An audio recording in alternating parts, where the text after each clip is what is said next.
আমাৰ সাতধুবীয়া দাবী এই সাতধুবীয়া দাবীৰ আজি আমি 28 ছেপ্টেম্বৰৰ পৰা 7 অক্টোবৰলৈ আমি অৱস্থান ধৰ্মঘট কৰিছোঁ। সদৌ অসম পৌৰ নিগম কৰ্মচাৰী সন্থাৰ পৰা গোটেই অসম এই ধৰ্মঘট অৱস্থান ধৰ্মঘট চলি আছে। আমাৰ সাতধুবীয়া দাবী যি দাবীসমূহত আমাৰ প্ৰথমতে আমাৰ চৰকাৰীকৰণ কৰিব লাগে। চৰকাৰীকৰণ কৰি আমাৰ ষ্টাফিং পেটাৰ্ণটো কৰিব লাগে। এই সাতধুবীয়া দাবীসমূহ আমি চৰকাৰৰ ওচৰত বাইপতি আমি ৰাখিছোঁ। এই সাতধুবীয়া দাবীৰ ভিতৰত হৰিজন চাফাই কৰ্মী ফিক্স পে এওঁলোককো চতুৰ্থ বিত্তীয় আওতাত আনি যাতে দৰমহাখিনি আমাক আদায় দিয়ে আৰু লগতে 2 মাহৰ পৰা 27 মাহলৈকে আমাৰ বহুতো এনেকুৱা পৌৰসভা আছে অসমত যাৰ দৰমহা আজিলৈকে আমি পোৱা নাই। সেই দৰমহাখিনিও চৰকাৰে অতি শীঘ্ৰে আদায় দিয়াৰ ব্যৱস্থা যাতে কৰে। লগতে 6 শিডিউলতো মানে অসম চৰকাৰে আওতাত আনি আমাৰ চৰকাৰীকৰণ লগতে ষ্টাফিং পেটাৰ্ণটো কৰি যাতে আমাৰ সমস্যাসমূহ দূৰ কৰে। এই আমাৰ সাতধুবীয়া দাবী লৈ 10 দিনীয়া অৱস্থান ধৰ্মঘট।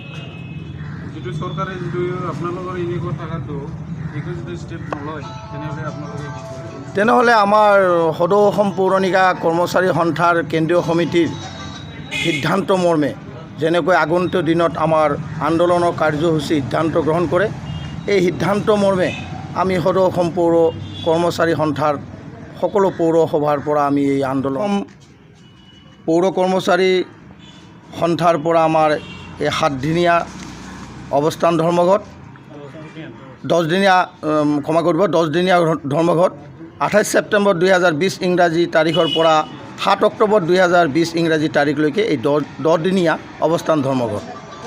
আমাৰ সাতধুবীয়া দাবীসমূহ হৈছে ৰাজ্য চৰকাৰে 2013 ইংৰাজী চনৰ 4 ছেপ্টেম্বৰ তাৰিখে গ্ৰহণ কৰা পৌৰ কৰ্মচাৰীসকলৰ চাকৰি চৰকাৰীকৰণ কেবিনেট সিদ্ধান্ত কাৰ্যকৰী কৰি চৰকাৰীকৰণ বিধেয়ক 2014 বিধানসভাত উত্থাপন কৰি অধিসূচনা জাৰি কৰা।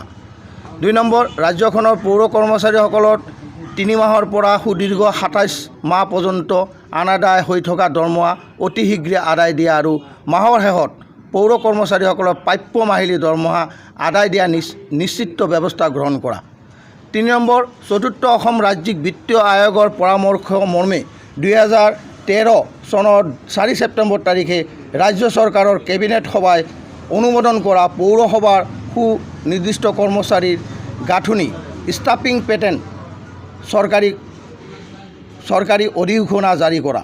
4 নম্বৰ, পৌৰসভাসমূহৰ কৰ্মচাৰী হৰিজন আৰু চাফাই কৰ্মচাৰীসকলৰ লগতে ফিক্স পে আৰু ঠিকা ভিত্তিত নিয়োজিত পৌৰ কৰ্মচাৰীসকলক চতুৰ্থ অসম ৰাজ্যিক বিত্তীয় আয়োগৰ পৰামৰ্শ মৰ্মে কেবিনেট সভাই গ্ৰহণ কৰা সুনিৰ্দিষ্ট কৰ্মচাৰীৰ গাঁথনি ষ্টাফিং পেটাৰ্ণ নিৰ্ধাৰিত পদত অতি শীঘ্ৰে নিয়মীয়াকৰণ কৰা।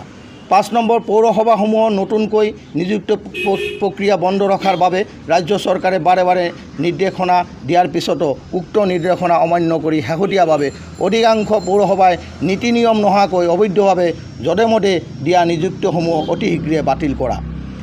6 নম্বৰ, ষষ্ঠ অনুসূচিত অন্তৰ্গত পৌৰ কৰ্মচাৰীসকলৰ ৰাজ্যিক বিত্তীয় আয়োগৰ আওতালৈ আনি দৰমহা ও অন্যান্য সা সুবিধা প্ৰদান কৰা।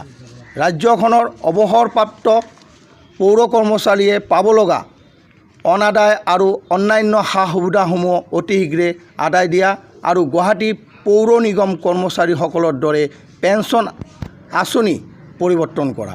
এই আমাৰ সাতধুবীয়া দাবী। এই সাতধুবীয়া দাবীৰ কাৰণে আমি এই 10 দিনীয়া অৱস্থান ধৰ্মঘট সদৌ অসম পৌৰ কৰ্মচাৰী নিগম কৰ্মচাৰীৰ পৰা আমি অৱস্থান ধৰ্মঘট পালন কৰিছোঁ।